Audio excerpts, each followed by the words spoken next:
Oke. Nah, berbicara tentang penelitian, tentu sebelumnya sudah dijelaskan kan oleh Pak Sahat gitu ya. Apa sih yang dimaksud dengan penelitian itu? Gitu ya. Coba Mbak Dwi Septiana, saya ingin dengar suaranya. Apa Mbak Dwi Septiana penelitian itu, Mbak? Kalau menurut saya penelitian itu seperti observasi gitu, Pak. Penelitian itu seperti observasi. Oke. Yang diobservasi apa, Mbak, biasanya? Yang diobservasi. Observasi itu apa sih observasi itu? Mengamati. Iya, Pak, mengamati suatu subjek seperti itu. Oke. Yang diamati kira-kira apa ya? Coba Mbak Nyimas Vira, Mbak Nyimas Vira. Apa Mbak Nyimas Vira yang diamati dari penelitian itu? Ya. Apa sih? Kalau tadi penelitian itu adalah semacam observasi. Mbak Nyimas setuju atau punya pendapat yang berbeda? Nggak ada ya. Kameranya nggak dinyalakan nggak apa-apa untuk menghemat data. Tapi kalau dipanggil dosennya harus ada ya. Coba Mas Dwi Iswanto ya. Benar ya? Mas Dwi Iswanto. Ya. Ya, Pak. Apa Mas penelitian itu menurut Anda? Menurut saya itu mengkaji data atau menelusuri kasus-kasus gitu untuk Ya, kedepannya seperti apa. mengkaji data. Oke. Menelusuri kasus-kasus gitu ya. Coba Mbak Irene. Mbak Irene, apa Mbak penelitian itu?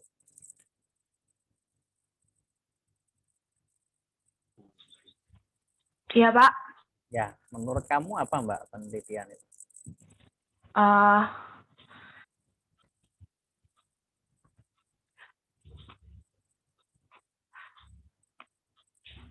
Sejauh yang Anda itu, pahami. Pak. Ya. Apa?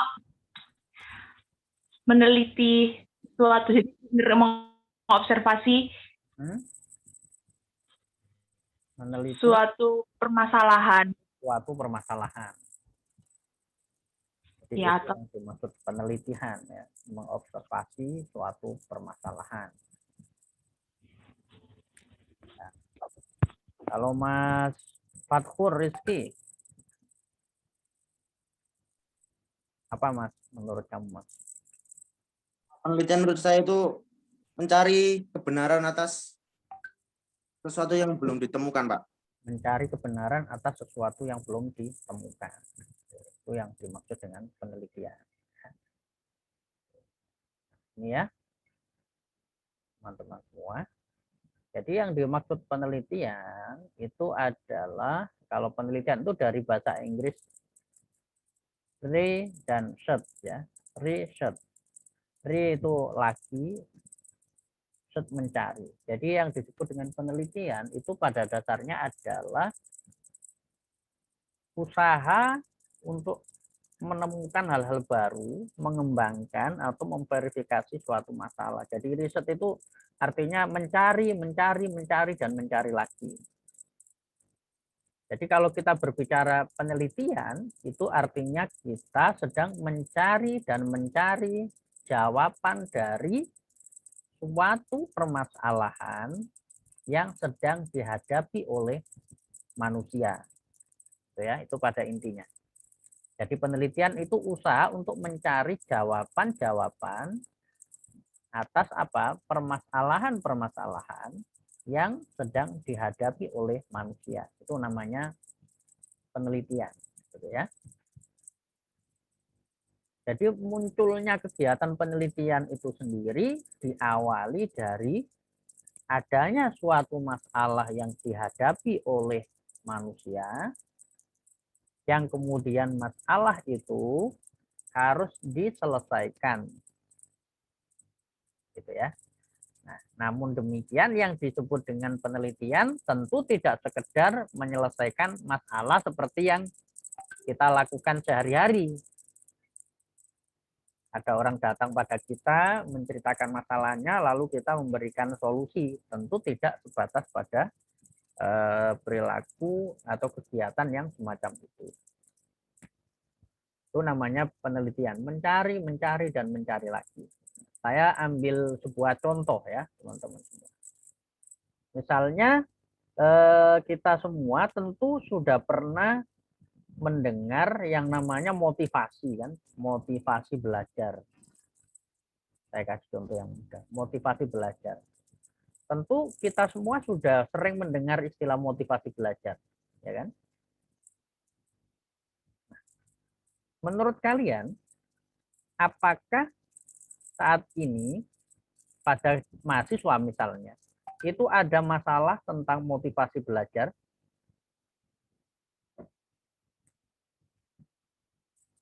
Ada nggak masalah motivasi belajar yang dialami oleh mahasiswa? Misalnya Mbak Hana, Fitri, bagaimana pandangan Anda? Ada nggak masalah motivasi belajar yang dialami oleh mahasiswa?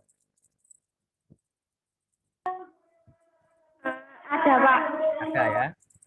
Ada. Misalnya Mbak, misalnya yang Anda alami sendiri lah sebagai mahasiswa.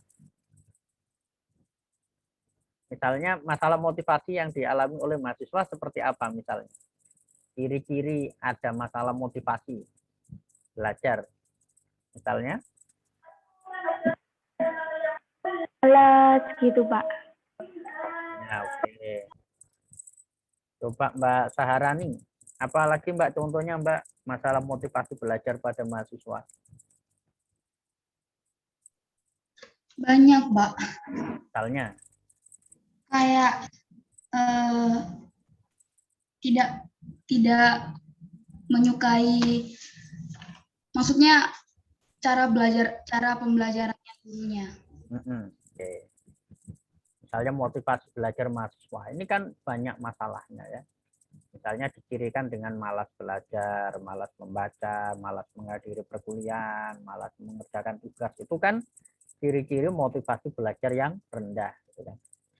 Nah, sekarang saya tanya pada kalian semua. Apakah masalah motivasi belajar itu baru terjadi saat ini atau sudah pernah terjadi sebelum-sebelumnya?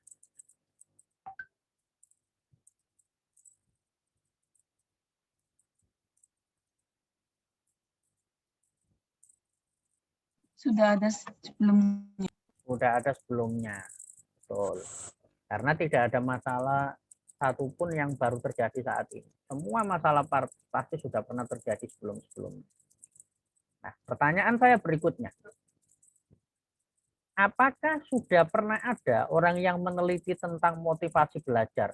Apa yang menyebabkan motivasi belajar itu rendah misalnya? Apakah sudah ada yang pernah meneliti sebelumnya?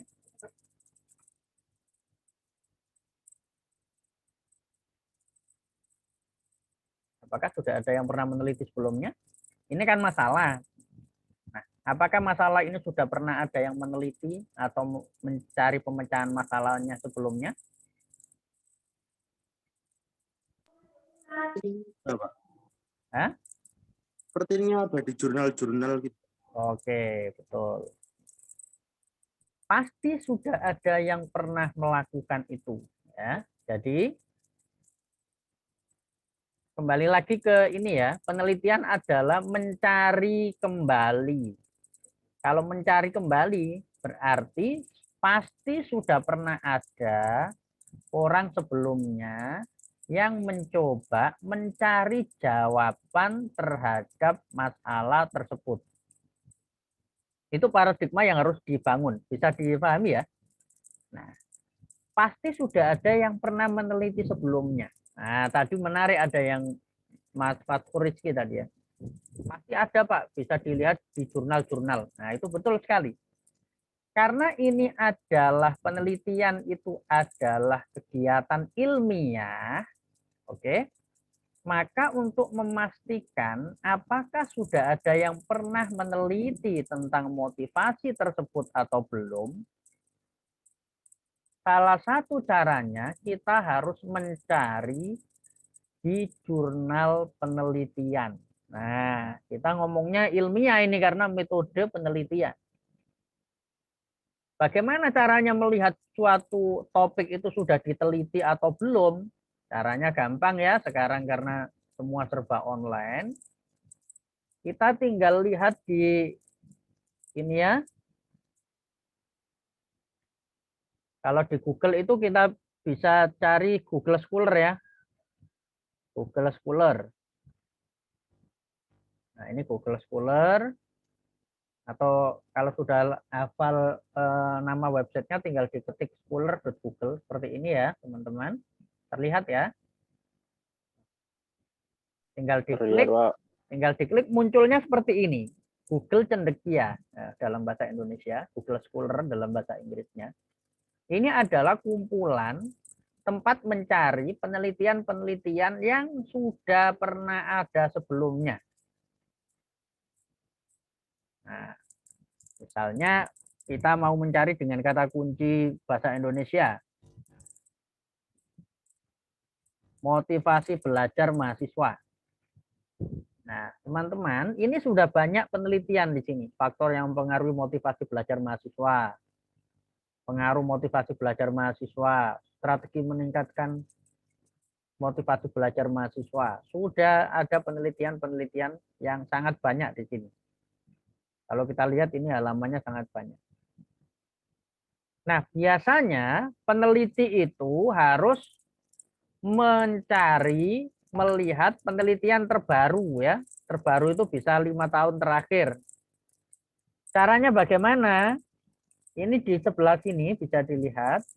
Itu ada kapan saja ini. Nah, ini bisa kita setting. Mau mencari penelitian sejak tahun berapa yang mau kita cari. Tinggal diklik rentang khusus. Ini misalnya saya mau cari 2015 sampai 2021. Nah, ini ya. Diklik telusur. Nah, teman-teman, nanti yang muncul di sini, di halaman Google ini, adalah penelitian-penelitian yang ada di tahun 2015 sampai 2021. Nah, ini semua bisa di-download gratis ya. Nah, cara mendownloadnya tinggal diklik ini saja. Nah, diklik, ini sudah terdownload nanti. Nah, ini sudah terdownload. Ya. Kira-kira seperti itu. Cara memastikan apakah suatu topik atau suatu masalah itu sudah pernah ada yang meneliti sebelumnya. Nah, sehingga disebut meneliti kembali, riset, meneliti, dan meneliti kembali. Artinya berarti tugas Anda sebagai peneliti itu akan mencari solusi yang sudah diteliti oleh orang lain atau solusi yang belum pernah diteliti. Ayo. Akan mencari solusi yang sudah pernah atau yang belum pernah diteliti? Yang belum pernah, Pak. Yang belum pernah. Alasannya kenapa? Mengembangkan, Mbak. Betul. Betul. Karena kalau yang Anda teliti sudah pernah diteliti orang sebelumnya, itu namanya tidak ada kebaruan dalam penelitian kamu. Jadi tidak ada temuan yang baru dalam penelitian yang kita lakukan. Jadi nggak ada yang spesial. Oleh karenanya nanti kalau nyusun skripsi, itu harus baca jurnal-jurnal terlebih dahulu, supaya tahu mana yang sudah banyak diteliti, mana yang belum banyak diteliti. Nah, gambarannya kayak gini loh gambarannya. Tadi kan saya angkat topik motivasi belajar. Nah, peneliti lain itu sudah menemukan bahwa ada faktor, saya kasih simbol X1 yang mempengaruhi motivasi. Ini sudah diteliti. Ada yang meneliti bahwa X2 lah yang menyebabkan motivasi belajar rendah. Ya, ini masih saya kasih simbol-simbol aja. Ada yang meneliti bahwa X3 lah yang mempengaruhi motivasi belajar mahasiswa. X1 ini misalnya metode pembelajaran guru. Pembelajaran guru yang ngajarnya semangat sama tidak mempengaruhi motivasi belajar mahasiswa. Misalnya gitulah ya. Kemudian ada yang sudah menemukan bahwa motivasi belajar yang rendah itu disebabkan oleh X4. Nah, lalu Anda nanti akan meneliti yang mana? Ya, yang belum banyak diteliti ini. Wah, X5 belum ada yang meneliti ya. Maka Anda akan meneliti bagaimana ya pengaruhnya X5 terhadap motivasi belajar. Nah, itu loh yang dimaksud mencari, dan mencari lagi. Atau sudah ada yang meneliti pengaruh X1 terhadap motivasi, pengaruh X2 terhadap motivasi, tapi belum ada yang melihat bagaimana kalau X1 dan X2 itu bersama-sama mempengaruhi motivasi. Nah, sehingga Anda meneliti itu. Itu namanya meneliti, dan meneliti kembali. Oke, nanti tentu akan kita bahas pada saatnya. Sehingga ini di sini saya gambarkan di sini ya, rekan-rekan mahasiswa semua. Yang biru ini adalah saya menggambarkan sebagai pengetahuan yang dimiliki oleh Tuhan. Ini yang warna biru besar ini. Sedangkan yang tengah ini, yang tengah ini adalah pengetahuan manusia.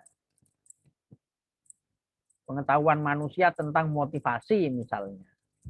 Pengetahuan manusia tentang motivasi itu hanya sedikit dari pengetahuan yang dimiliki oleh Tuhan. Itu loh gambarannya. Pengetahuan yang sedikit ini pun didapat dari, ini ada namanya penelitian awal. Penelitian awal itu orang yang pertama meneliti motivasi. Lalu ada penelitian replikasi, orang yang meneliti tentang motivasi. Si A meneliti, si B meneliti, si C meneliti, D meneliti, E meneliti, sampai si Z meneliti.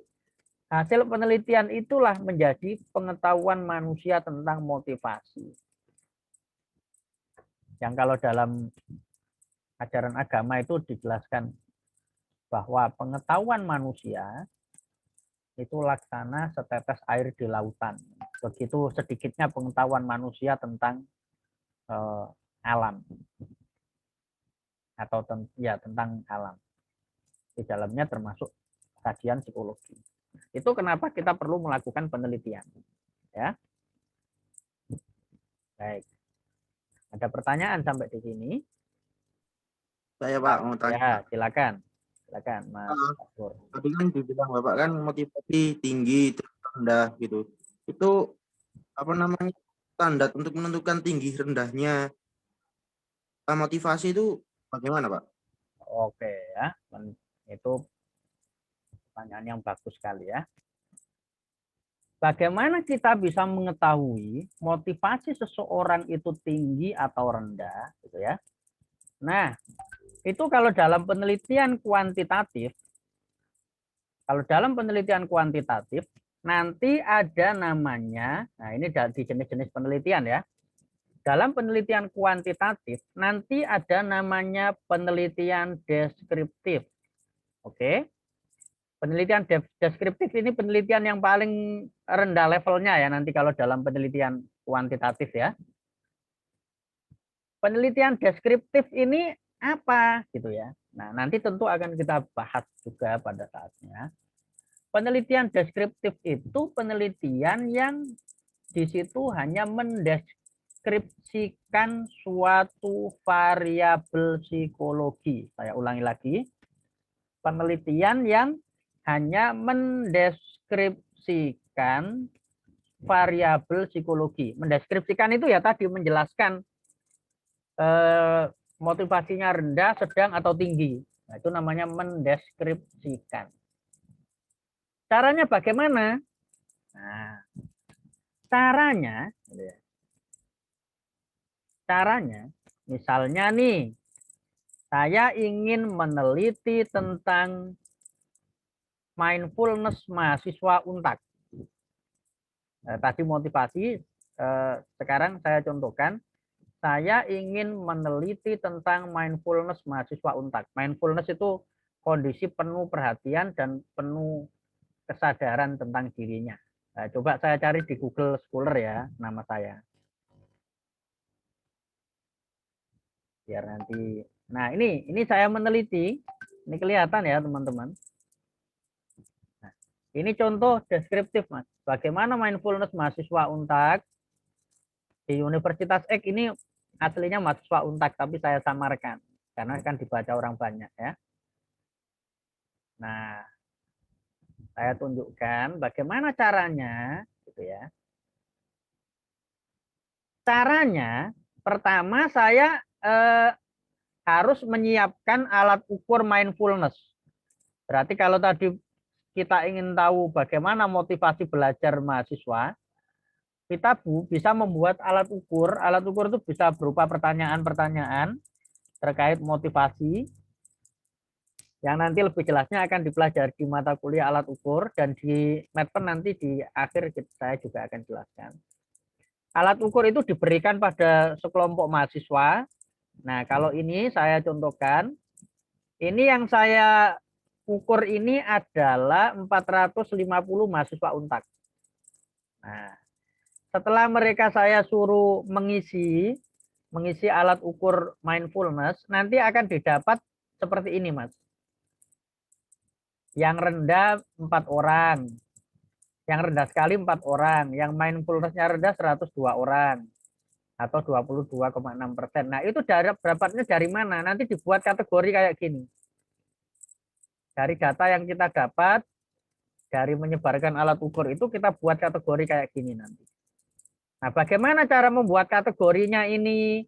Bagaimana cara mengetahui yang rendah berapa orang, yang sedang berapa orang, yang tinggi berapa orang, yang tinggi sekali berapa orang? Itu kira-kira akan kita pelajari di mana, teman-teman? PSS, Pak.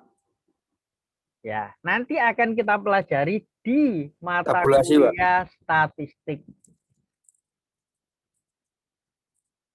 Jadi di mata kuliah statistik itu nanti akan menjelaskan bagaimana caranya kita mendeskripsikan suatu fenomena tadi, sehingga kita tahu yang rendah bagaimana, yang sedang bagaimana, yang tinggi bagaimana. Gitu ya. Nah, kelas ini statistiknya ikut siapa, Bu Niken atau Pak Epen, Pak. Pak Epen? Nah, nanti kalau misal kelewat bisa ditanyakan ya ke Pak Epen ya. Tergambar Mas Rizky, bagaimana caranya? Yang bingung itu loh, Pak, yang apa namanya kategori itu loh, Pak. Ngambilnya itu dari mana, Pak ya? Ya, nanti itu akan dipelajari di statistik. Jadi kita akan nyebarkan alat ukur. Setelah nyebarkan alat ukur kan dapat angka. Nah, angka-angka itu nanti akan dibuat rumus kategorinya tadi, Mas. Nah, cara membuat rumus kategorinya itu nanti akan dijelaskan di mata kuliah statistik. Kalau nanti nggak dijelaskan bisa tanya mahasiswa saya kelas malam ya. Saya biasanya selalu ada videonya, tutorialnya. Oke, itu ya. Nah, pertanyaan bagus sekali tadi. Itu salah satu contoh kita meneliti tadi ya, meneliti kuantitatif untuk memahami suatu fenomena tadi. Ya. Oke, ada lagi yang bertanya yang lain?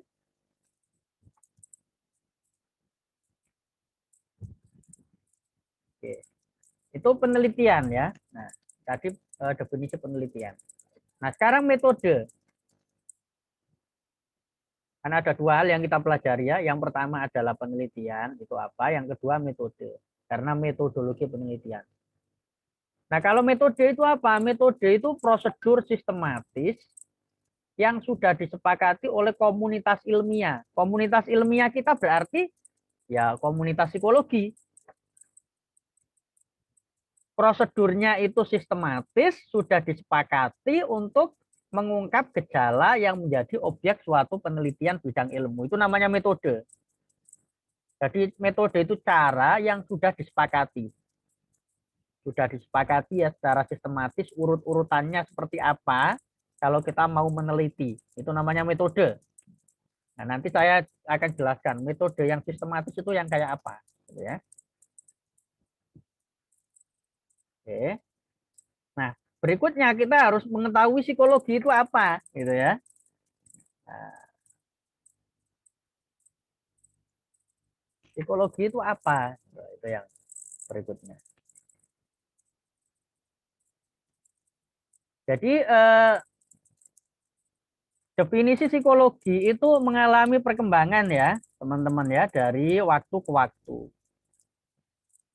Zaman dulu sekali, sebelum ada laboratorium psikologi, saat psikologi masih bergabung dengan filsafat, psikologi dikenal sebagai ilmu jiwa, ya toh?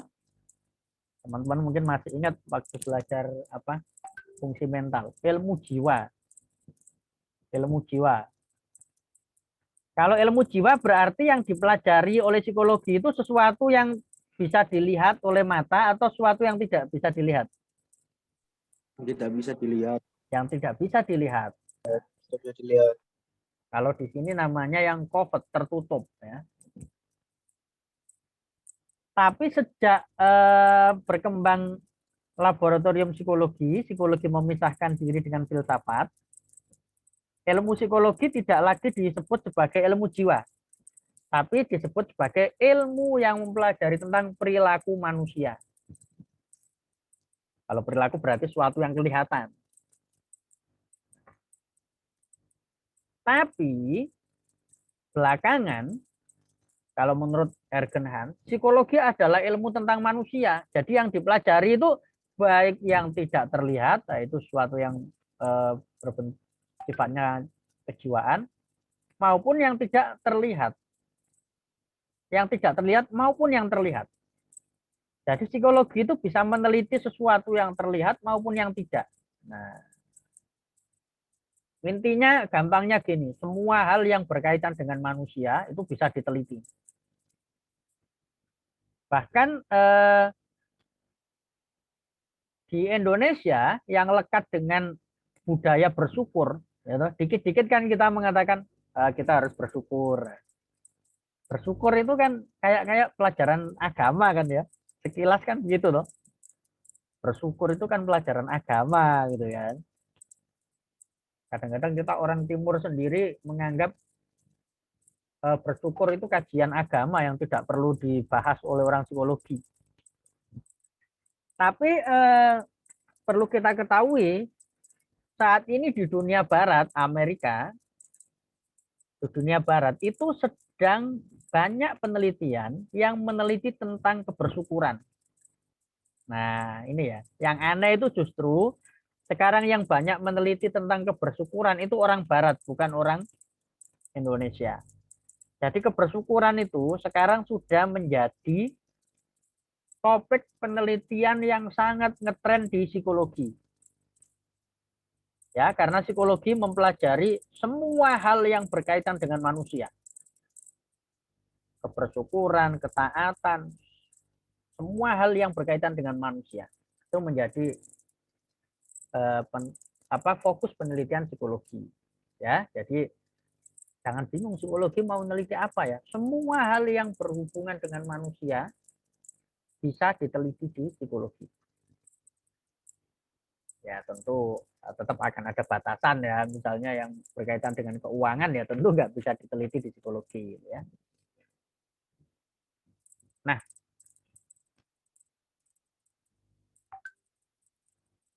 ketika kita akan melakukan suatu penelitian ya teman-teman semua, kita harus memahami 3 istilah ini ya. 3 istilah ini adalah yang menjadi dasar filosofis kenapa kita melakukan suatu penelitian. Ada 3 ini ya. Yang pertama disebut ontologi namanya. Ini sudah dijelaskan Pak Sahat atau belum? Kalau sudah nggak usah tak jelaskan.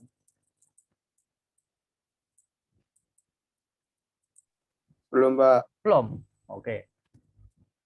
Ontologi. Ontologi itu apa? Ontologi itu adalah cabang filsafat yang mempelajari hakikat realitas atau objek kajian penelitian. Jadi kalau kita mau meneliti, kita harus tahu ontologinya psikologi apa tadi? Ontologinya penelitian psikologi adalah Manusia. ya manusia. Oke. Spesifiknya ke Perilaku. perilaku. Perilaku. Perilaku yang pertama. Yang kedua, kejiwaan manusia ya, perilaku dan kejiwaan ya. Itu fokus dari penelitian psikologi. Ontologinya penelitian psikologi apa? Jawabannya tadi ya, manusia, spesifiknya tentang perilaku manusia dan tentang kejiwaan manusia ya. Sekarang ini di barat juga sedang tren meneliti tentang well-being, kebahagiaan. Kebahagiaan sedang menjadi diskursus yang sangat menarik. Nah, nanti kalau Anda penelitian skripsi boleh menggunakan topik-topik meneliti tentang kebahagiaan, tentang kebersyukuran ya. Yang kedua ada namanya aksiologi. Nah, aksiologi ini cabang filsafat yang mempelajari tentang nilai atau kebenaran proses dan manfaat penelitian. Jadi ketika kita mau meneliti itu harus ada dasar aksiologinya. Manfaat dari penelitian yang akan kita lakukan itu apa? Gampangnya begitu ya teman-teman. Nah sekarang saya tanya teman-teman. Boleh nggak saya meneliti misalnya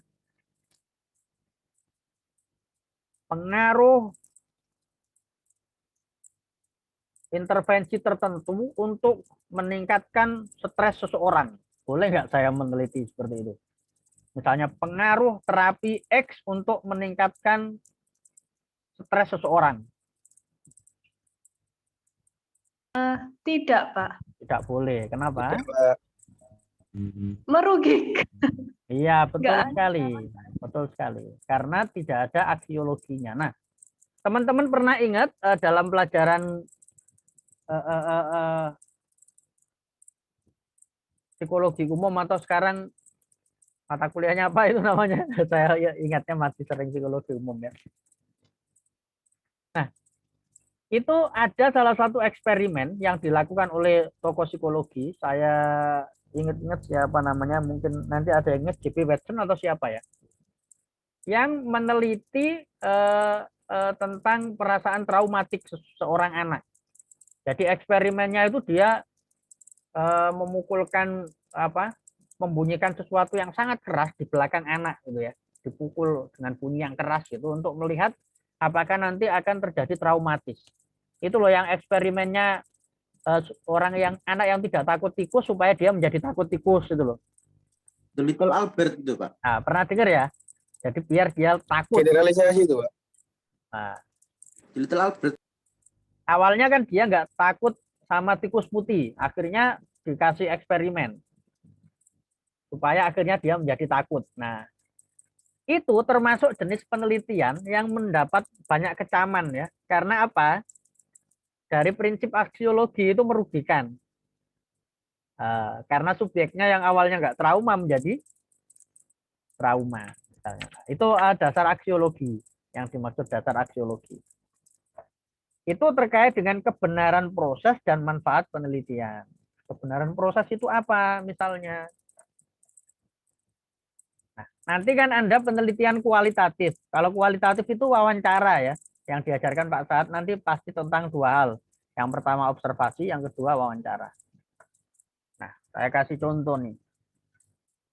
Saya tertarik ingin meneliti tentang kehidupan PSK.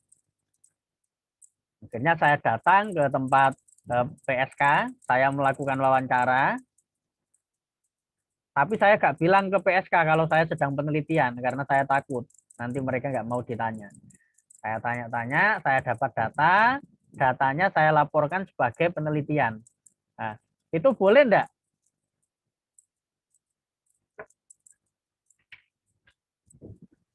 Boleh enggak sebagai peneliti saya melakukan itu karena saya takut? Tidak, Pak. Tidak boleh. Kenapa? Kemarin dijelaskan Pak Syahad kita harus berani mengungkapkan atau bertanya, Pak, terlebih dahulu kepada seorang yang ingin dijadikan objek penelitian. Nah, bagus. Artinya sudah diberikan contoh. Karena itu melanggar aksiologi. Proses ini tadi, prosesnya harus benar. Enggak boleh. Itu tadi kalau enggak kita tidak menyatakan tujuan, berarti prosesnya kan tidak benar. Itu sama dengan mencuri data namanya. Jadi aksiologinya harus diperhatikan. Yang ketiga ada namanya prinsip epistemologi. Epistemologi.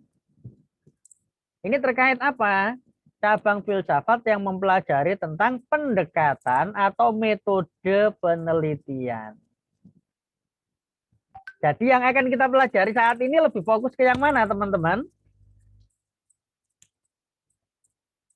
Dari tiga ini.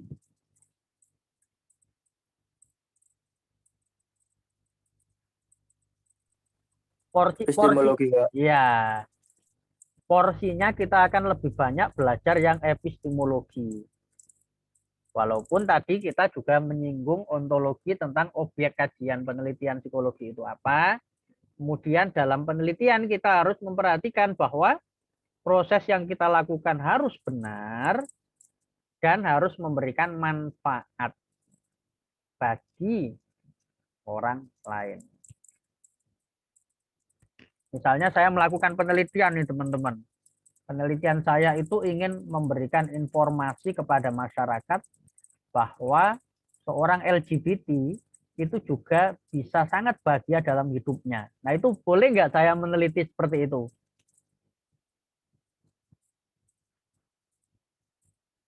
Boleh enggak?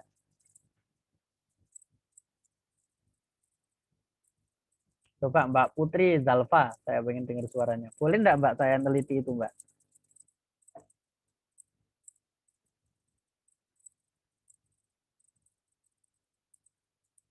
Halo Mbak Putri. Nanti Mbak Putri. Mbak Amalia. Boleh enggak Mbak Amalia saya meneliti topik seperti itu?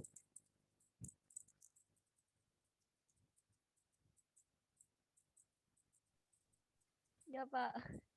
Boleh apa tidak? Boleh. Hah? Nggak boleh salah, Nggak Pak. boleh. Alasannya? Ya, gitu, Pak. Bingung. Pokoknya salah dalam penulisannya. Nggak boleh ya?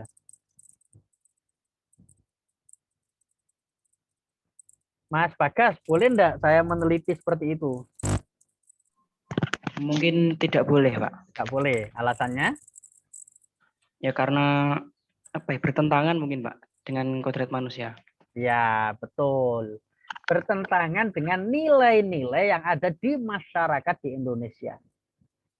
Jadi manfaatnya itu enggak ada kalau saya mau meneliti tentang kebahagiaan LGBT yang di dalamnya itu akan mengungkapkan bahwa seorang LGBT itu juga bahagia. Nah, itu tidak boleh karena melanggar aksiologi. Aksiologi itu teman-teman konteksnya adalah di budaya tempat kita melakukan penelitian ya. Jadi aksiologi ini konteksnya di budaya kita, bukan di budaya orang lain. Misal LGBT di Amerika boleh ya, itu terserah Amerika. Kita kan nggak boleh. Nah, kita nggak perlu ikut juga. Sampai di sini ada pertanyaan? Silakan. Saya lebih senang kalau ada mahasiswa tanya itu, supaya saya tahu bagian mana yang masih perlu saya jelaskan kembali. Jadi jangan takut ya kalau tanya. Silakan kalau ada pertanyaan sampai bagian ini.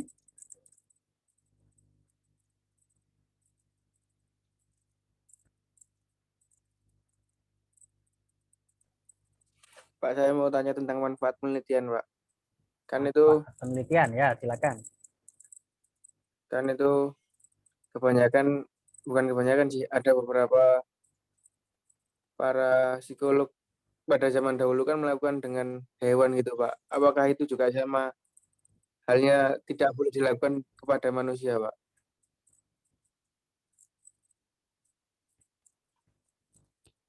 Ya, betul betul sekali. Jadi memang ada prinsip-prinsip eksperimen ya utamanya. Kalau penelitian-penelitian terdahulu itu lebih banyak eksperimen untuk pembuktian. Itu memang waktu itu mungkin diskursus tentang pelanggaran-pelanggaran etik penelitian itu belum segencar saat ini. Nah, kalau saat ini itu nanti biasanya ya teman-teman semua untuk membuktikan penelitian kita itu melanggar etika atau tidak itu nanti ada namanya komite etik penelitian. Kalau di Untak saat ini belum sampai mengatur mahasiswa, mudah-mudahan ke depan akan bisa seperti itu. Kalau di tempat lain itu sudah mulai berkembang. Jadi kalau mahasiswa mau melakukan penelitian, itu proposalnya diserahkan dulu ke komite etik namanya. Komite etik ini nanti akan mengkaji penelitiannya kira-kira melanggar etika atau tidak. Kalau tidak melanggar etika, nanti akan dikeluarkan surat izin penelitiannya. Tapi kalau melanggar, maka surat izin penelitiannya tidak akan dikeluarkan.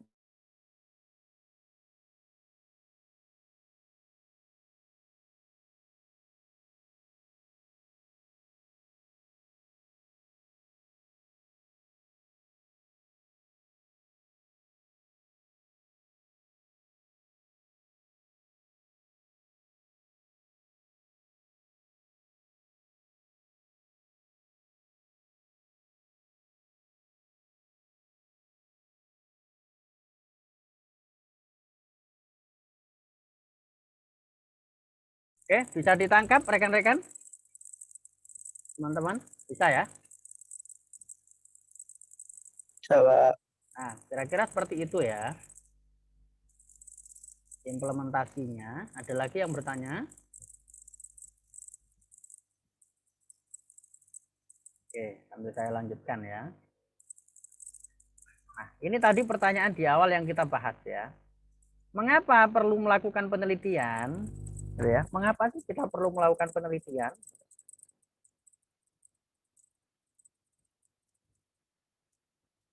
Kita melakukan penelitian itu jika kita melihat gitu ya.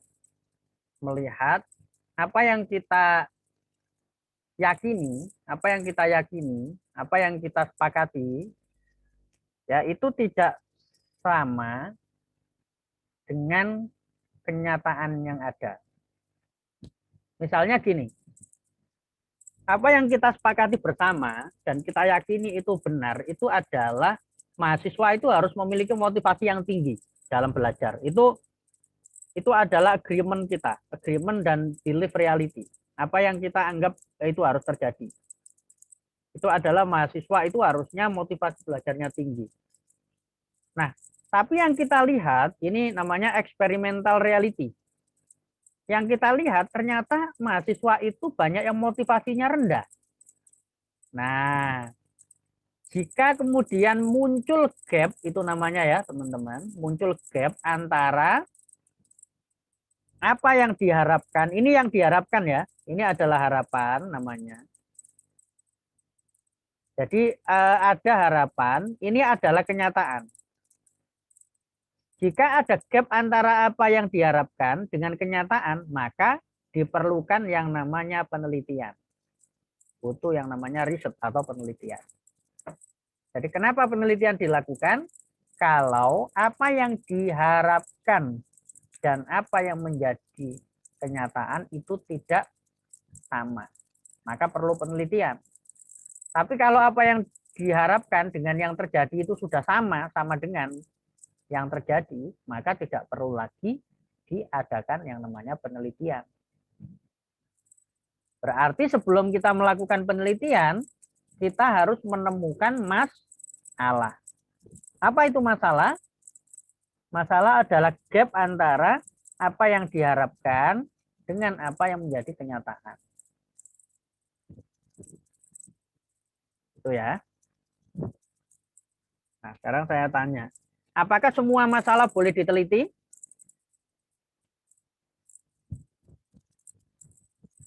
Coba Mbak Rahma Ginta. Apakah semua masalah boleh diteliti? Tidak, Pak. Tidak. Masalah yang seperti apa yang boleh diteliti? Masalah yang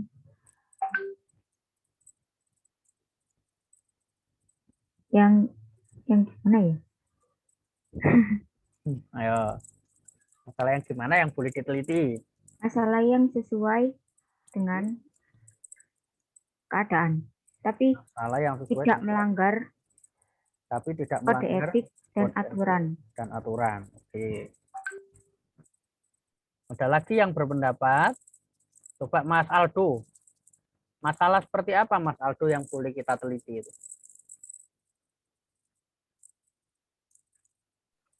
Ya, masalah yang sesuai menjadi tujuan penelitian apa yang belum kita temukan gitu, Pak. Tetapi ya itu tadi tidak melanggar kode etik psikologinya itu. Oke. Jadi ya sesuai standar dari apa yang menjadi tujuan penelitian kita. Oke. Bagus. Itu sih dari saya. Oke. Coba Mbak Mahfudzotin. Apakah semua masalah boleh kita teliti? Tidak, Pak. Tidak. Yang bagaimana yang boleh?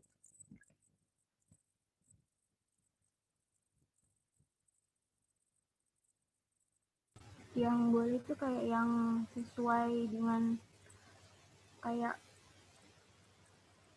kode etiknya atau nggak ada pelanggaran-pelanggaran dalam masalah itu, Pak.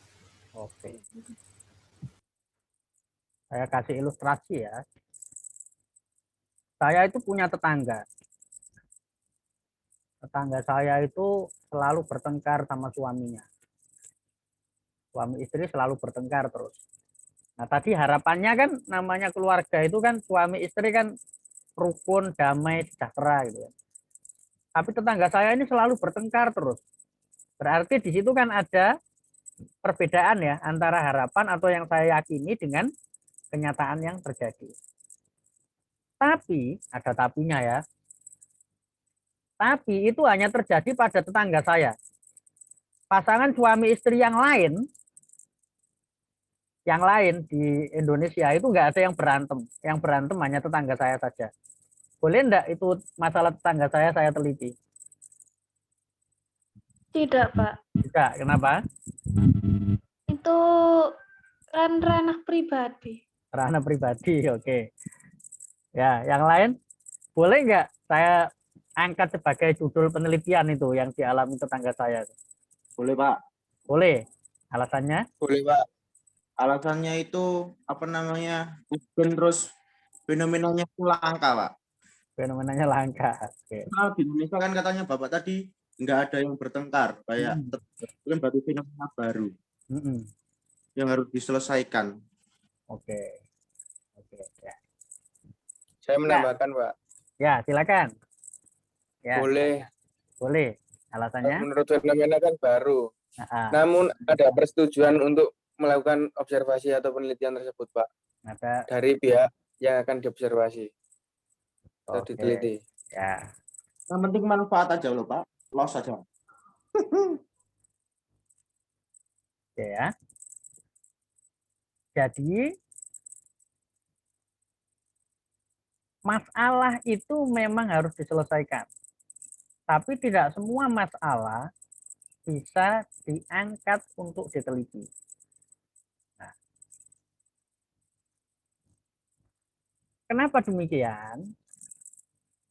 Karena masalah yang layak diteliti itu harus masalah yang sifatnya adalah common enemy. Common enemy maksudnya apa?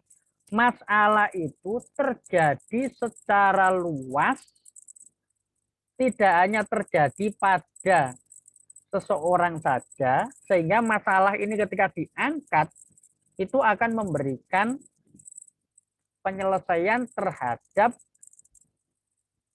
masalah ini yang memang masalah tersebut banyak terjadi, bahkan tidak hanya di Indonesia misalnya, tapi masalah ini juga terjadi di dunia. Jadi semakin masalah itu banyak terjadi di suatu tempat, maka masalah itu semakin layak untuk diangkat dan diteliti. Jadi itu salah satu syarat utama ya. Syarat utama kita memilih topik penelitian. Topik penelitian yang kita angkat itu harus topik yang kalau mendunia semakin baik. Kalau tidak mendunia ya paling tidak menasional. Sehingga apa? Penelitian yang kita lakukan itu memiliki kebermaknaan yang luas. Itu ya prinsip utama kita mengangkat sebuah topik untuk diteliti. Ya, ada pertanyaan sampai di sini? Iya Pak, saya ada pertanyaan Pak. Silakan. Tapi mohon maaf Pak ya. Ya. Agak-agak pikiran saya ini agak-agak kayak sisi kotor Pak. Kalau seandainya kan masyarakat luas ini pasti pernah mengalaminya Pak. Hubungan antara menahan BAB dengan tingkat agresivitas yang tinggi, itu bisa nggak Pak? Nah, itu nanti kembali lagi kita akan berbicara bahwa penelitian itu adalah suatu prosedur ilmiah. Ya, nanti akan saya bahas di situ. Suatu prosedur ilmiah. Maksudnya suatu prosedur ilmiah itu bagaimana, gitu ya. Sehingga kita nanti akan tahu topik-topik itu bisa diangkat menjadi suatu penelitian atau tidak. Itu semua harus ilmiah. Sehingga disebut penelitian itu adalah prosedur yang ilmiah. Nah, untuk menjawab itu, saya akan jelaskan bagaimana prosedur ilmiah itu. Ya. Jadi begini, ketika ada suatu fenomena, misalnya tadi agresivitas, gitu ya, fenomena agresivitas, maka kita akan mencari jawaban terhadap masalah tersebut. Ya. Nah, untuk mencari jawaban terhadap masalah tersebut, itu ada namanya pendekatan non ilmiah.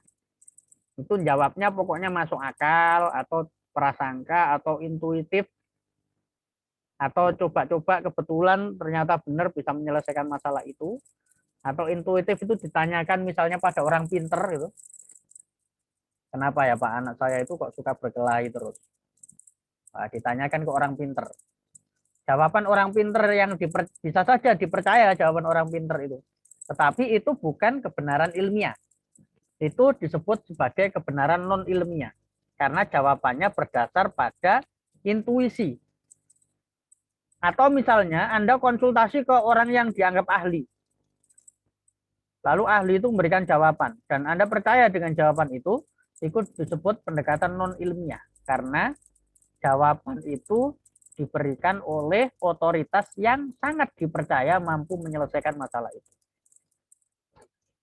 Nah, kalau pendekatan ilmiah bagaimana? Nah, kalau pendekatan ilmiah itu siklusnya harus seperti ini ya, teman-teman. Ini siklus pendekatan ilmiah. Nanti akan menjawab pertanyaannya Mas Fatur kita ya. Pertama-tama, pendekatan ilmiah itu dimulai dari sini. Adanya gap atau ide baru.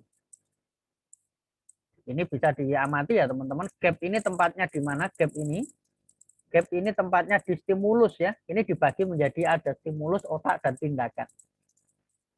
Kita cermati bersama. Gap itu letaknya di stimulus. Maksudnya stimulus ini apa teman-teman? Kalau dalam konteks penelitian, stimulus adalah apa tadi? Fenomena. Fenomena, betul. Stimulus ini fenomena. Nah, tadi kan saya jelaskan, fenomena yang kita amati itu bisa saja sesuai dengan keyakinan kita atau tidak sesuai dengan keyakinan dan harapan. Kalau tidak sesuai dengan keyakinan dan harapan, itu disebut ada yang namanya gap. Gap antara apa yang diharapkan dan kenyataan. Ya. Nah, setelah kita menemukan gapnya, wah agresivitas kok meningkat gitu ya. Ya. Nah, nanti kita akan membuat rumusan masalah, teman-teman. Langkah berikutnya ada rumusan masalah. Nanti akan kita pelajari detailnya. Rumusan masalah itu gampangnya pertanyaan penelitian. Seperti tadi yang ditanyakan Mas Fathur Rizky. Apa benar ada hubungan antara menahan BAB dengan agresivitas? Nah, itu kan pertanyaannya kan begitu ya. Nah, apakah itu nanti bisa menjadi rumusan masalah atau pertanyaan penelitian? Nah, inilah bedanya pendekatan ilmiah dan pendekatan tidak ilmiah. Kalau pendekatan ilmiah, sebelum kita membuat pertanyaan, atau gampangnya gini, sebelum Mas Fathur Rizky tadi menanyakan pada saya, apakah ada hubungan antara menahan BAB dengan agresivitas? Pertama-tama kita harus menelusuri dulu penelitian-penelitian yang sudah ada sebelumnya. Ya. Penelitian-penelitian yang sudah ada sebelumnya itu mengkaitkan agresivitas dengan apa? Secara teori. Ya. Jadi yang namanya penelitian kuantitatif utamanya itu adalah menguji teori. Jadi harus ditemukan dulu teorinya. Nah, misalnya ya, saya kasih contoh yang real biar nggak membayangkan. Nah, caranya mengkaji penelitian terdahulu dari mana ya tadi? Dari jurnal-jurnal tadi. Penelitian-penelitian itu banyak menemukan agresivitas itu dikaitkan dengan apa? Oke, sampai di sini bisa ditangkap ya. Saya akan kasih contoh ya, Mas Fathur dan rekan-rekan yang lain.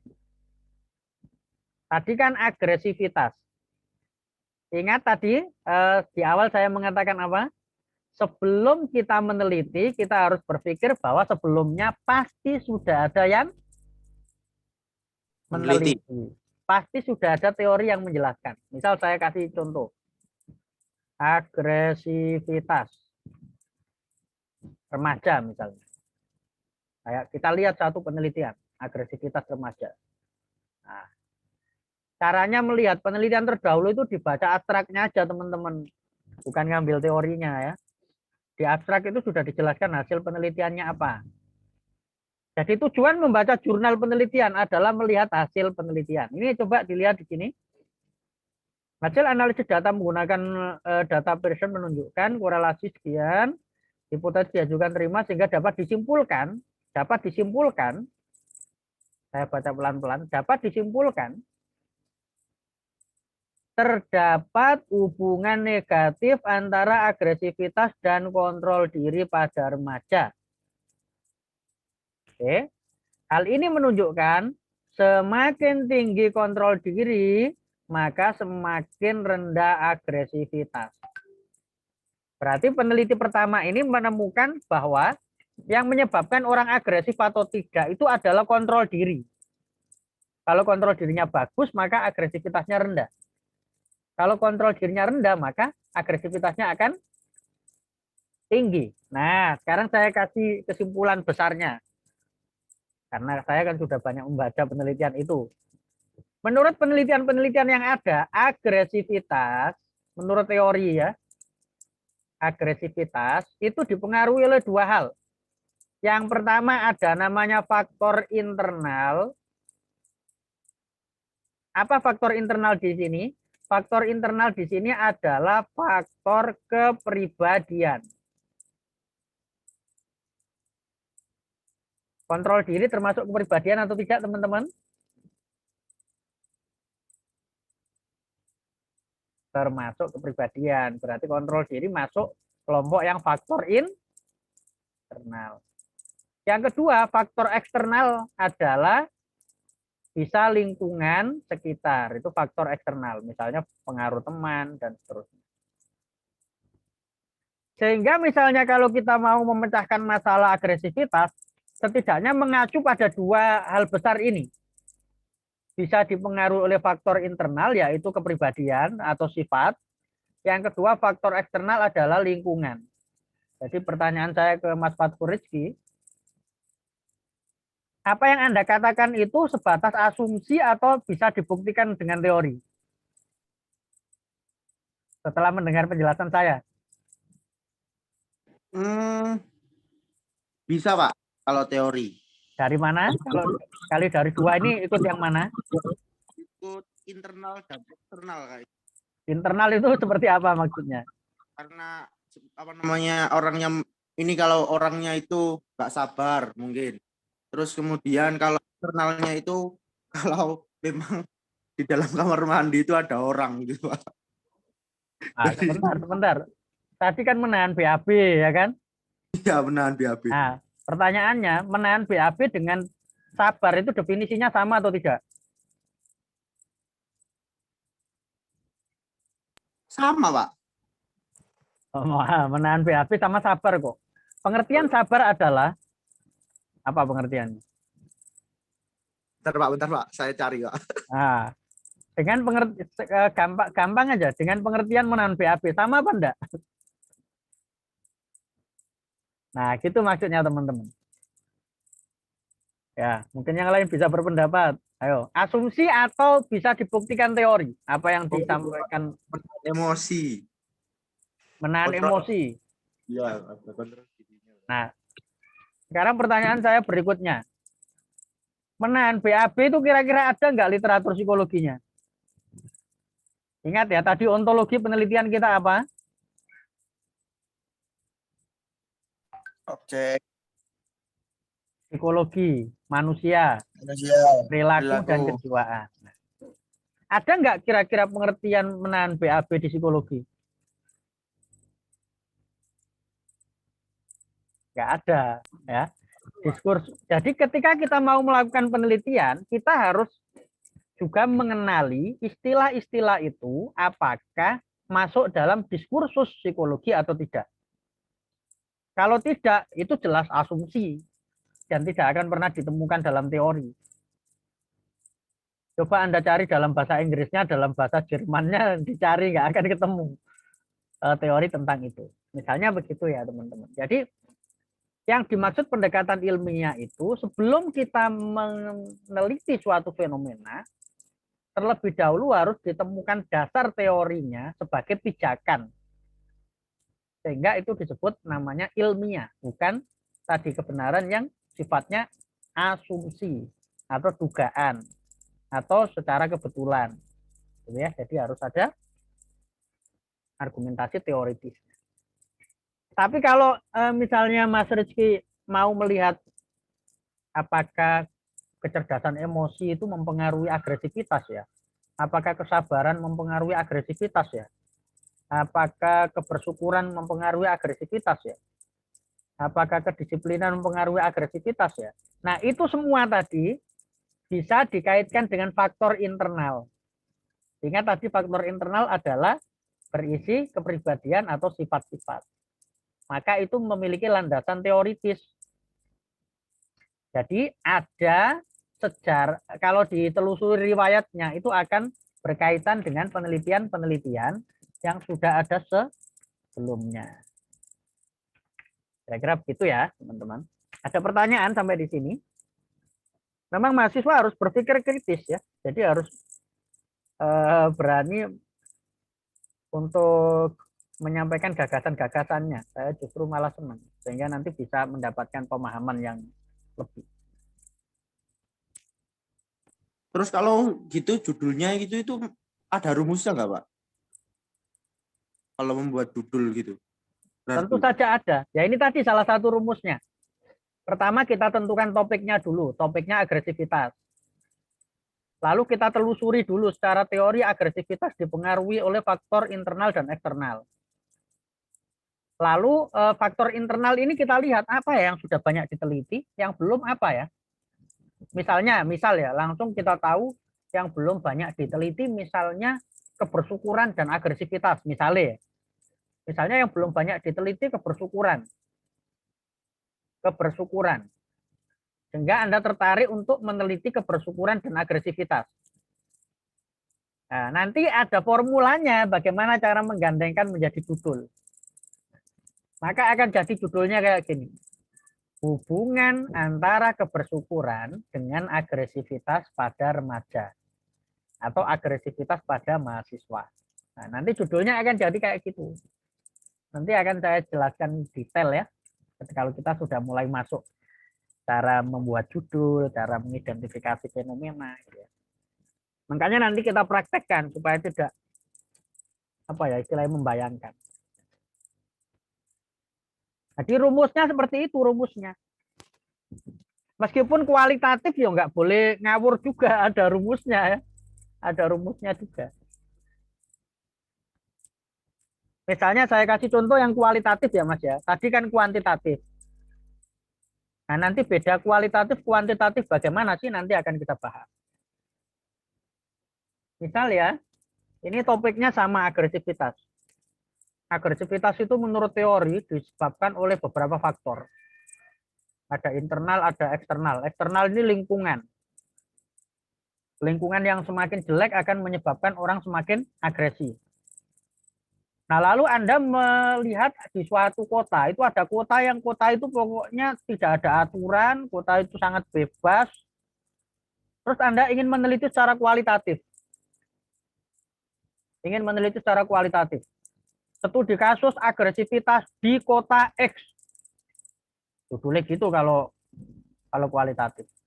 Nah, nanti kamu akan benar-benar melakukan observasi, wawancara, mengapa sih orang-orang di kota itu bisa sangat agresif. Apa sih faktor dari lingkungan yang ada di situ. Jadi tetap berdasar pada asumsi teoritis. Kira-kira begitu ya. Satu lagi Pak. Ya, silakan. Apa namanya? Dulu itu pernah dengar ya Pak, ketiga di lintas budaya itu kan pengambilan datanya itu seperti apa namanya penggabungan antara kombinasi antara metode kuantitatif sama kualitatif. Jadi itu jadikan judul gimana Pak? Kalau ada gabungan gitu secara apa pengambilan datanya gitu. Oh, oke. Bisa juga.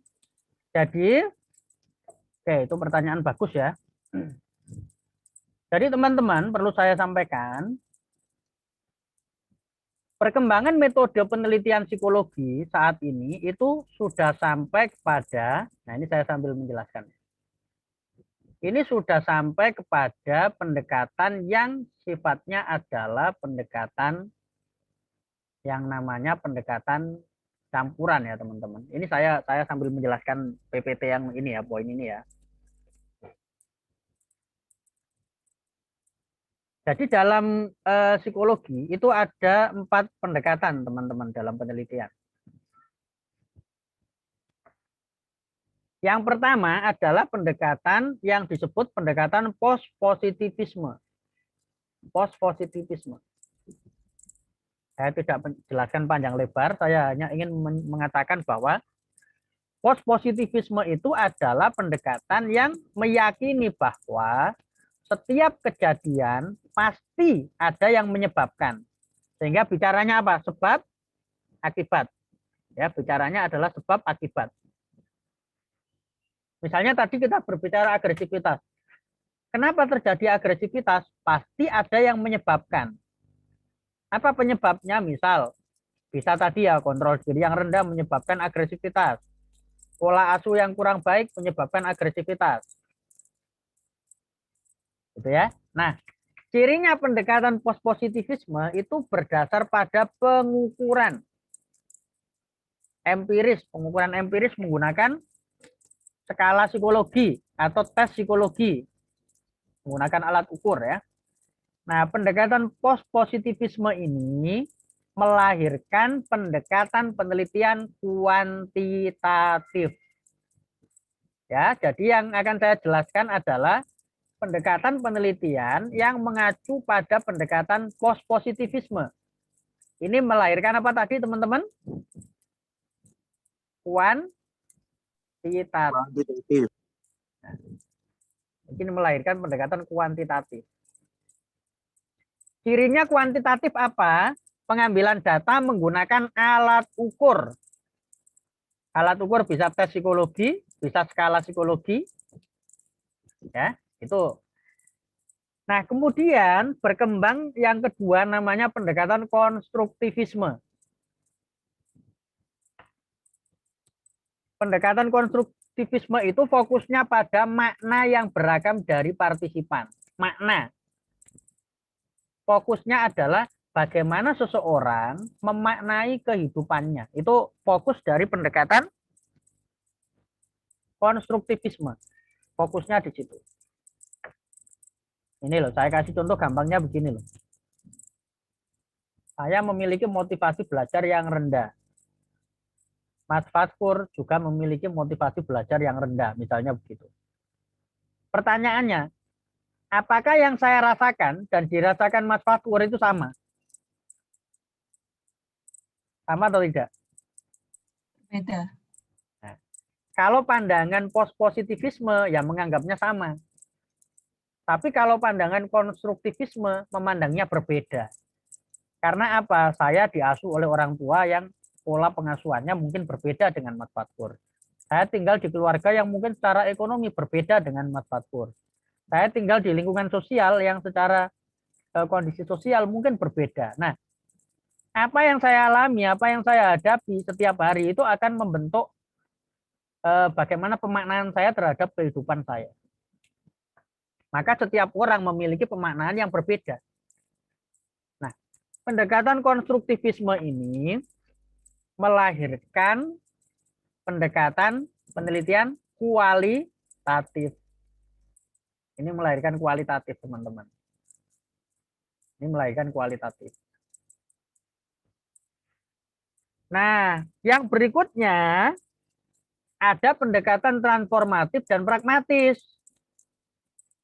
Kedua pendekatan ini fokusnya lebih kepada fenomena itu bisa digali dengan berbagai cara. Tidak harus selalu kuantitatif, tidak harus selalu kualitatif. Maka berkembang yang namanya metode penelitian campuran dalam bahasa Indonesianya. Penelitian campuran dalam bahasa Indonesianya. Dalam bahasa Inggrisnya dikenal dengan istilah mixed method. Ya, mixed method, metode penelitian campuran. Metode penelitian campuran.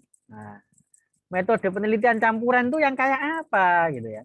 Metode penelitian campuran itu yang kayak apa ya? Nah, ini sangat penting teman-teman. Kita pahami bedanya kuantitatif dan kualitatif di awal ya. Supaya apa? Nanti nggak bingung. Pada saat Pak Saad jelaskan apa, saya jelaskan apa, nanti nggak bingung teman-teman.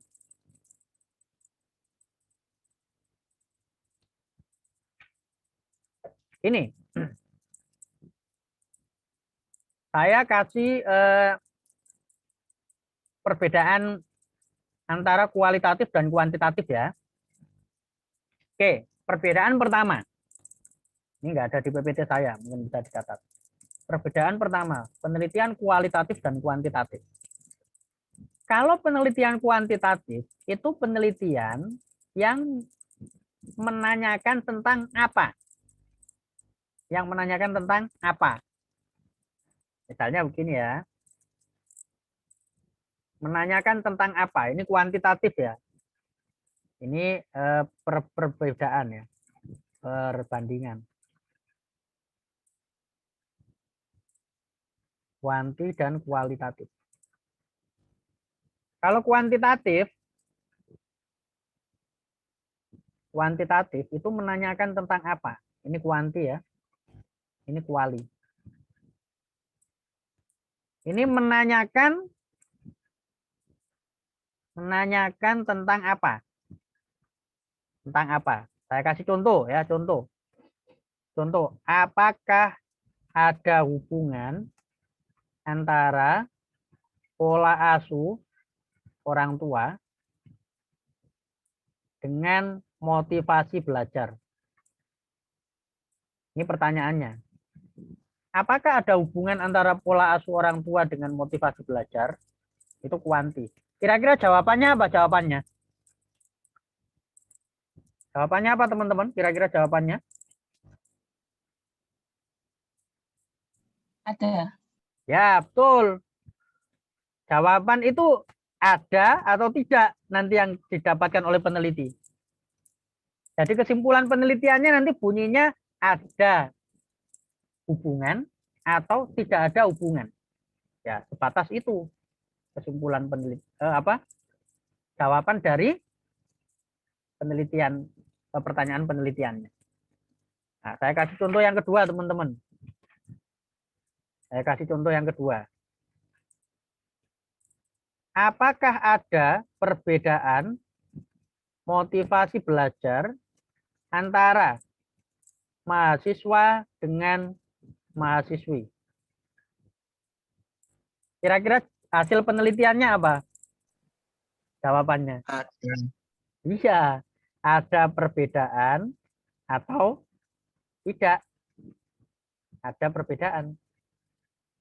Kalau ini tadi ada hubungan atau tidak ada hubungan. Ini kalau penelitian kuantitatif ya, teman-teman.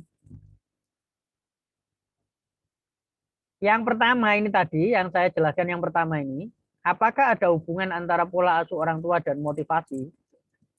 Kalau menanyakan hubungan, itu nanti dalam penelitian kuantitatif, ini disebut penelitian korelasional, teman-teman.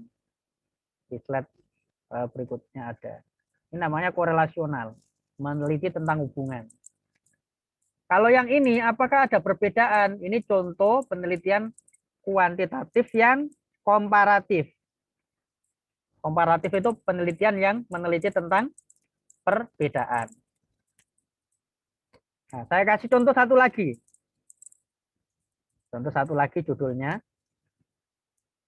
Apakah ada pengaruh pelatihan regulasi emosi terhadap agresivitas? Jawabannya apa kira-kira, teman-teman? Ya. Ada pengaruh atau tidak? Itu yang didapatkan oleh peneliti nanti. Atau tidak. Ya. Cuman ini penelitian kuantitatif namanya. Nah, yang ini adalah penelitian eksperimen namanya, teman-teman.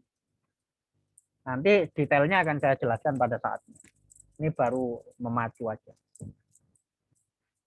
Nah, kalau kualitatif itu adalah penelitian yang menanyakan bagaimana atau mengapa. Nah, dengan judul yang sama, kalau ini di kualitatif, pertanyaannya jadi bagaimana?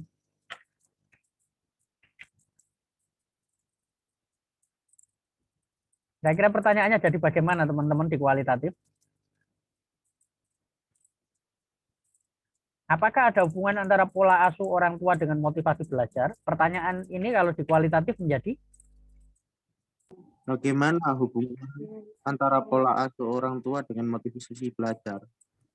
Nah, pertanyaannya bisa menjadi seperti ini. Bagaimana pola asuh itu bisa mempengaruhi motivasi? Nah, kalau pertanyaannya bagaimana, jawabannya apa, teman-teman? Jadi. Nah, betul. Jawabannya akan panjang. Tergantung siapa yang diwawancarai. Kalau yang diwawancarai saya, kemudian yang diwawancarai Mas Fathur, kira-kira jawabannya sama atau beda, teman-teman? Kemungkinan beda. Ya, pasti berbeda. Karena tadi prinsipnya, ingat tadi, prinsip kualitatif adalah bagaimana seseorang memaknai. Nah, pemaknaan setiap orang berbeda karena setiap orang memiliki pengalaman pengasuhan yang berbeda. Jadi tentu beda jawabannya. Nah, ini jawabannya bisa panjang, lebar, kali tinggi ini, teman-teman. Kalau ini jawabannya bisa panjang gitu kalau orang diwawancarai. Maka penelitian kualitatif itu, teman-teman, kalau baca di jurnal, yang dilaporkan adalah deskripsi kualitatif kayak cerita. Tapi kalau kuantitatif yang dilaporkan apa? Angka, seperti jurnal yang tadi saya tampilkan. Korelasinya sekian, menunjukkan ada perbedaan. Atau menunjukkan tidak ada perbedaan. Atau pertanyaannya bisa seperti ini. Mengapa gitu kan? Mengapa sih pola asuh kok mempengaruhi Mengapa sih pola asuh bisa mempengaruhi motivasi? Kalau saya tanya seperti ini ke mahasiswa yang ada di sini, pasti setiap mahasiswa punya narasi yang berbeda untuk memberikan jawaban. Jadi saya tanya kepada Anda semua, yang objektif yang mana, yang subjektif yang mana? Objektif, nanti. Ya. Yang kualitatif subjektif, Pak. Ya, betul sekali. Penelitian kuantitatif, penelitian yang hasil penelitiannya objektif. Kenapa? Karena menggunakan alat ukur yang nanti harus valid dan reliable, menghasilkan angka. Angka itu kemudian dianalisis menjadi data yang objektif. Kalau kualitatif adalah penelitian yang mendapatkan jawaban yang subjektif, tergantung dari pengalaman subjektivitas subjek yang diteliti. Nah, saya lanjutkan. Ciri perbandingan kuantitatif yang kedua. Partisipan berjumlah partisipan semakin besar atau semakin banyak, semakin baik. Jadi kalau meneliti kuantitatif itu teman-teman, kalau orang luar negeri meneliti penelitian kuantitatif rata-rata N itu subjek ya teman-teman, kalau di kuantitatif bisa ditandakan dengan N. Subjeknya itu rata-rata 500 ke atas. Semakin banyak yang diteliti semakin baik, itu kuantitatif teman-teman. Kalau kualitatif semakin sedikit, semakin baik. Nah, terlihat sekali ya bedanya teman-teman ya. Jadi kalau saya meneliti motivasi dengan kuantitatif, subjeknya bisa 500 orang, semakin banyak, semakin baik. Kalau saya meneliti dengan judul yang sama, di penelitian kualitatif, cukup 1 orang sudah bisa. 1 orang partisipan cukup.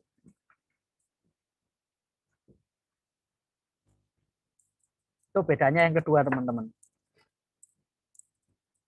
Jadi kira-kira kalau diterapkan kepada khalayak umum, yang lebih objektif yang mana? Kuali atau kuanti? Kuanti. Kuanti. Nah, Kuanti. Itu alasannya teman-teman, kenapa skripsi di Untak itu masih mengharuskan mahasiswa melakukan penelitian kuantitatif. Karena bukan berarti kualitatif jelek ya, kualitatif punya kelebihan yang berbeda. Karena generalisasi atau penerapan hasil penelitian itu bisa lebih luas. Tuh. Nah, kelebihannya kualitatif apa sih? Kelebihannya kualitatif itu bisa menjawab makna dari suatu kejadian. Pertanyaan mengapa, bagaimana itu. Kalau kuanti itu tidak bisa menjelaskan makna dari suatu kejadian. Sehingga sifatnya hanya menjawab ada perbedaan, tidak ada perbedaan. Sampai di sini ada pertanyaan teman-teman? Bisa memahami bedanya kuantitatif dengan Saya kualitatif? izin bertanya, Pak. Ya, silakan. Iya, pertanyaannya tadi kan membahas masalah kan, Pak. Ya. Lalu masalah apa saja yang kayak cocok untuk digunakan sebagai penelitian kuantitatif? Ya. Terima kasih, Pak. Ya. Semua masalah yang berkaitan dengan manusia, yang berkaitan dengan psikologi, pada dasarnya bisa diteliti dengan kuantitatif atau kualitatif. Tapi tadi teman-teman sudah tahu kelebihan dan kekurangannya. Kalau kuantitatif akan menjadi objektif, kalau kualitatif hasilnya subjektif. Kalau kuantitatif hanya menjawab ada hubungan, ada perbedaan, ada pengaruh. Kalau kualitatif bisa memberikan gambaran tentang bagaimana seseorang memaknai suatu fenomena. Jadi sebenarnya setiap fenomena itu mau diteliti pakai cara kuanti atau kuali, itu pilihannya ada di peneliti. Mau meneliti menggunakan pendekatan yang mana? Dengan tadi ya, kelebihan dan kekurangan yang ada. Saya kasih contoh ya. Saya tertarik dengan topik misalnya kebermaknaan hidup pada PSK, kebermaknaan hidup pada PSK. Nah, itu saya bisa meneliti dengan kuantitatif, bisa juga meneliti dengan kualitatif. Kalau misal saya meneliti dengan kuantitatif, misalnya judulnya bisa saja seperti ini. Bagaimana kebermaknaan hidup PSK, bisa seperti ini, bisa saja hubungan antara dukungan sosial dengan kebermaknaan hidup.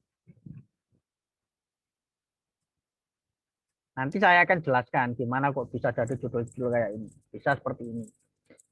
Nah, kalau di kualitatif, saya bisa membuat judul seperti ini. Misalnya, apakah seorang PSK itu hidupnya bermakna? Studi kasus di Surabaya. Judulnya bisa seperti ini. Sama-sama meneliti tentang kebermaknaan hidup PSK. Hanya bedanya apa teman-teman? Kalau di sini subjeknya harus banyak, jawaban yang didapat hanya ada hubungan atau tidak ada hubungan. Kalau yang di sini subjeknya cukup mewawancarai satu orang, yang didapatkan tidak sekedar apakah ada hubungan atau tidak, tapi kita bisa mendapatkan gambaran secara menyeluruh bagaimana sih seorang PSK itu bisa memaknai hidupnya dari cerita-cerita yang disampaikan nanti ketika kita melakukan wawancara. Itu ya gambarannya Mbak Nyimas ya. Bisa tergambar? Mau tanya lagi Pak? Ya, silakan. Ya, tadi di slide kan ada kebetulan atau coba-coba. Ya. Contohnya itu kayak gimana ya Pak? Makasih ya. Pak. Oke. Ya, Pertanyaan yang bagus. Misalnya ya, seperti ini. Ada suatu fenomena nih. Banyak anak-anak usia 14 bulan. Ini fenomena. Banyak anak-anak usia 14 bulan itu mengalami gangguan autis. Jadi usia 14 bulan, kemudian orang tuanya mengeluhkan anaknya mengalami gangguan autis. Tahu kan gangguan autis ya, teman-teman? Nah, kemudian masyarakat melihat pada usia 14 bulan itu biasanya anak-anak itu mulai diimunisasi. Ada imunisasi di usia itu. Kemudian mereka membuat kesimpulan, oh berarti gara-gara imunisasi, maka imunisasi itu menyebabkan autis. Itu adalah dugaan yang seolah-olah benar. Setelah imunisasi autis. Setelah imunisasi mengeluhkan autis. Nah ini kan seolah-olah berhubungan ya antara imunisasi dengan autis. Itu namanya kebetulan, Mbak. Tapi secara dikaji ternyata imunisasi tidak menyebabkan autis. Yang terjadi adalah menurut teori gejala-gejala autis itu mulai sangat nampak dan mudah dikenali ketika anak sudah berada di usia 14 bulan. Sehingga kayak itu imunisasi menyebabkan autis, padahal itu kebetulan saja, sebenarnya tidak.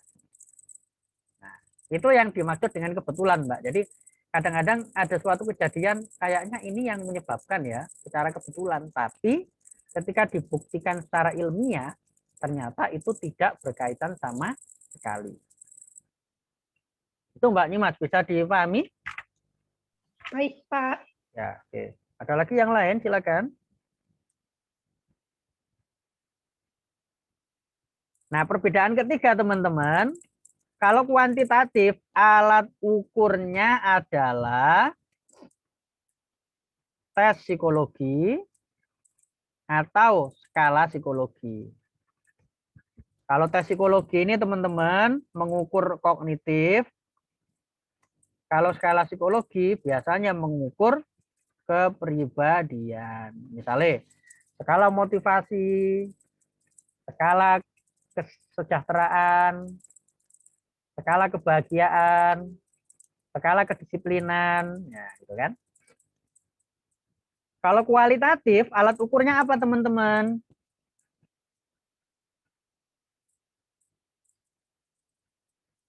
Apa teman-teman? Alat ukurnya? Survei. Gini dulu pertanyaannya. Alat ukurnya kualitatif itu siapa? Penanya. Iya, betul. Peneliti. Betul. Alat ukur kualitatif itu adalah peneliti. Jadi kalau penelitinya tidak ahli, ya hasil penelitiannya jelek. Karena alat ukurnya adalah peneliti. Kenapa kok alat ukurnya peneliti? Karena peneliti melakukan apa teman-teman? Wawancara dan observasi. Jadi penelitian kualitatif itu kan datanya diperoleh dari wawancara dan observasi. Yang melakukan wawancara adalah peneliti. Yang melakukan observasi adalah peneliti. Sehingga alat ukur dalam penelitian kualitatif itu sebenarnya adalah peneliti itu sendiri. Tuh ceritanya. Nah, sekarang yang terakhir, perbedaan terakhir.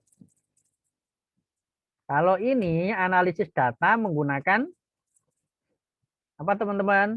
Statistik.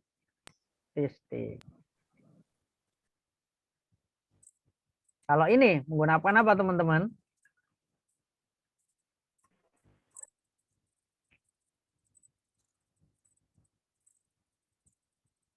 Kalau ini analisis datanya dalam bentuk peneliti apa? Membuat kesimpulan, ya kan?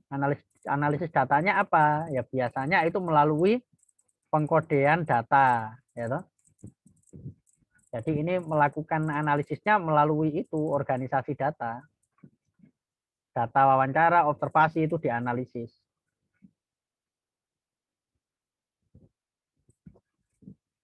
Analisis tema namanya. Jadi tema-tema yang dapat itu dianalisis. Itu ya teman-teman. Nah sekarang saya jawab pertanyaannya Sopo tadi, Mas siapa tadi? Fatkur ya? Gimana Pak kalau kuantitatif dan kualitatif? Nah, misalnya saya buat judulnya gini. Hubungan antara dukungan sosial dengan kebermaknaan hidup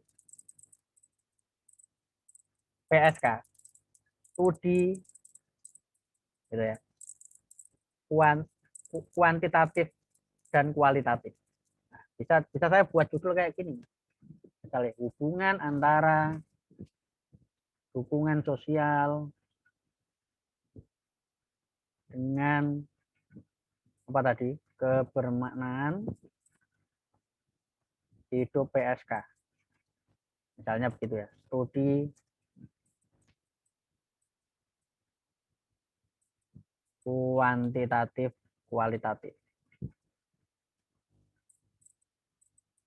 Prosesnya bagaimana? Prosesnya pertama saya memberikan alat ukur kepada 200 orang PSK untuk mengisi alat ukur dukungan sosial dan alat ukur kebermaknaan hidup. Setelah itu saya analisis. Nah, setelah saya mendapatkan hasil bahwa hasilnya ada hubungan antara tadi dukungan sosial dengan kebermaknaan.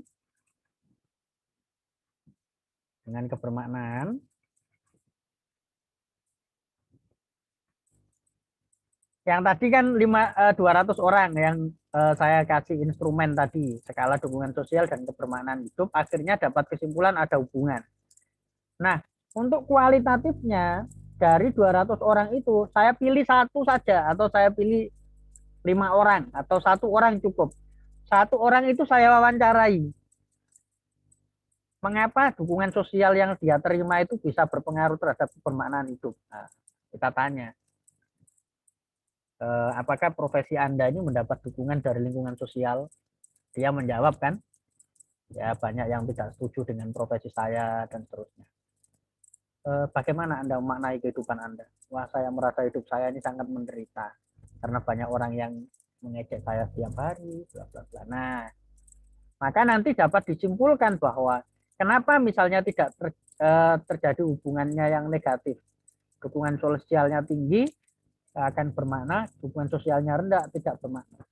Karena ketika banyak orang-orang yang mencemooh dia, mencaci maki dia, maka dia akan merasa bahwa dirinya itu kurang berarti, bla bla bla dan seterusnya. Nah, itu kalau kita menggunakan pendekatan yang tadi, Mas, campuran namanya. Jadi diambil data dengan skala besar terlebih dahulu, kuantitatif, terus kualitatifnya yang diwawancarai itu hanya beberapa orang saja. 1 orang atau 2 orang untuk menanyakan mengapa sih dukungan sosial itu kok sangat penting untuk kebermaknaan hidup kamu. Kira-kira seperti itu. Bisa ditangkap Mas Fatkur gambarannya? Bisa, Pak. Nah, gitu ya. Baik, teman-teman semua, itu tadi adalah sekilas pengantar tentang apa sih metodologi penelitian kuantitatif itu. Ya, sampai di sini ada pertanyaan teman-teman sebelum kita cukupkan untuk sesi pada hari ini. Silakan kalau ada yang mau bertanya untuk memastikan bahwa Anda sudah mendapatkan pemahaman metodologi penelitian kuantitatif itu kayak apa, kemudian bedanya dengan metodologi penelitian kualitatif kayak apa. Oh, tadi ada yang sempat kita terjeda karena menjelaskan yang lain tadi. Ini saya jelaskan singkat. Jadi ini siklus penelitian pendekatan ilmiah teman-teman ya. Ada gap-nya tadi, kemudian dibuat rumusan masalah. Nanti setelah membuat rumusan masalah, kita melakukan studi kepustakaan ya, mencari referensi. Setelah itu kita membuat hipotesis. Hipotesis itu dugaan sementara. Lalu kita akan membuat rancangan penelitiannya. Mau penelitian apa nih? Kuantitatif atau kualitatif? Karena saya kuantitatif ya, nanti saya akan mengajarkan kuantitatif tentunya. Kemudian bagaimana cara mengumpulkan data, kemudian data dianalisis sampai menghasilkan sebuah teori baru. Nah, proses ini nanti teman-teman mulai bagaimana mencari gap, merumuskan masalah penelitian, bagaimana cara membuat studi kepustakaan yang bagus, bagaimana cara menyusun hipotesis, bagaimana cara membuat rancangan penelitian, bagaimana cara mengumpulkan data dan menganalisis data. Itu semua nanti yang akan kita pelajari dalam perkuliahan kuantitatif ini. Jadi dalam perkuliahan kuantitatif ini nanti kita akan mempelajari siklus itu tadi. Mulai dari merumuskan masalah sampai dengan kita menganalisis hasil penelitian itu seperti apa. Oke, silakan ada pertanyaan? Atau cukup? Ya, silakan Mbak Devi. Ya. Itu yang tentang pandangan konstruktivisme. Itu yang penciptaan teori itu bagaimana, Pak, maksudnya? Yang? Penciptaan teori. Oh, oke. Jadi begini teman-teman, penelitian kualitatif itu, nanti kan penelitian kualitatif itu beragam ya. Beragam penelitian kualitatif itu. Ada yang penelitian levelnya paling rendah, penelitian kualitatif deskriptif, sama dengan kuantitatif tadi kan juga ada levelnya ya. Dari deskriptif sampai eksperimen yang tertinggi kalau kualitatif. Kalau kuantitatif, sorry. Kalau kualitatif itu yang terendah deskriptif, yang tertinggi ada namanya penelitian grounded theory. Grounded theory.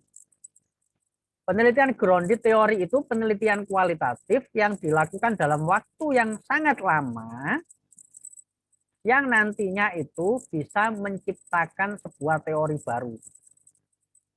Misalnya nih, selama ini ada yang mengatakan motivasi belajar itu dipengaruhi oleh 4 hal misalnya. Dukungan lingkungan, dukungan orang tua, kemudian misalnya kedisiplinan, kemudian keyakinan diri. Kemudian ada penelitian kualitatif, namanya penelitian grounded theory tadi, dilakukan dalam waktu yang lama dari sumber-sumber narasumber yang kompeten. Akhirnya dia menemukan satu hal baru yang ternyata itu mempengaruhi motivasi. Misalnya di situ ada spiritualitas. Tapi itu butuh waktu yang lama. Jadi tidak semua penelitian kualitatif bisa menghasilkan teori. Yang menghasilkan teori itu namanya nanti penelitian kualitatif yang jenisnya adalah jenis grounded theory. Nah, nanti bisa ditanyakan Pak Sahat ya lebih jelasnya. Studi kasus itu yang kayak apa, studi fenomenologi yang kayak apa, grounded theory yang kayak apa, nanti lebih jelasnya bisa ditanyakan ke Pak Sahat biar saya tidak keluar jalur maksudnya. Itu ya Mbak ya. Ada lagi yang bertanya? Silakan.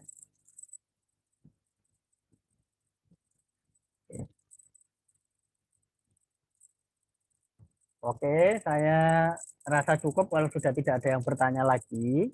Kita cukupkan, sudah lumayan lama kita live di Zoom. Kita cukupkan untuk perkenalan pada pagi hari ini sekaligus materi awal ya. Sampai ketemu pertemuan-pertemuan selanjutnya.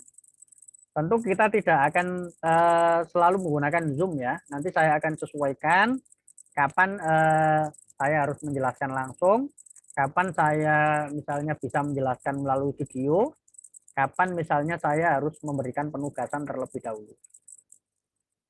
Oke, terima kasih. Sampai ketemu pada kesempatan berikutnya. Selamat siang semuanya. Assalamualaikum warahmatullahi wabarakatuh.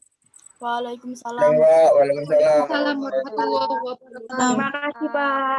Oke. Saya tutup ya. Makasih, Pak. Ya, Pak.